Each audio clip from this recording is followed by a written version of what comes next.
doe out here. Can he shoot one? There's a big doe.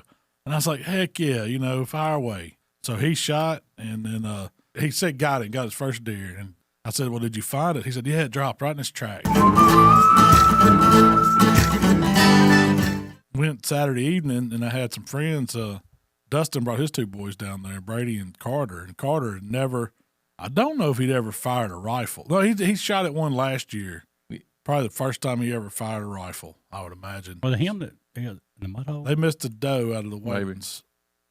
He did. Yeah. That's right. And He did shoot it. I don't know if he saw it but he shot at one. And this year, I said, I want you to shoot this 350 Legend, and that's a bad gun, Mark. I love it. We built one it's on an AR platform. Mm-hmm. It's like I think that's something a lot of people don't really know about. Man, I'm telling you. About how easy it is to make that gun what it is. For a kid, I was a firm believer in starting them out with like a 243 and stepping them up to, 708 or 6.5. That's what I had Michael shooting.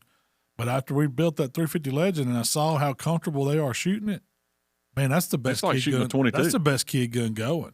Yeah. There's not much recoil on it. Out to 175 yards, I trust that gun with any shot. And two, And we talked about this yesterday. Like, if you look on paper of what like the bullet companies project their ballistics for that caliber, it doesn't look like much.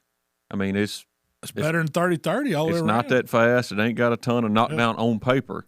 But I've watched firsthand what that gun will flat out do. You shoot one in the shoulder, they ain't taking another step. No, he had never shot a gun like that. Never shot like an AR style gun. So I put him on the bench, let him fire some shots downrange, and then once he was worried he was going to kick. You know how all kids are. Oh yeah, they think it's going to kick. He's a small frame kid. When he shot it, he's like, man, that was like nothing. So I knew he was comfortable shooting. His dad sat with him. I put them in the stand over there. Oh, Jamie Pond stand. That's so full. We call it nursery. There is doe coming out in that plot every day. Every day. I don't care what the weather's doing, what the humidity is. They're coming out in it. And so I knew they'd at least see a doe.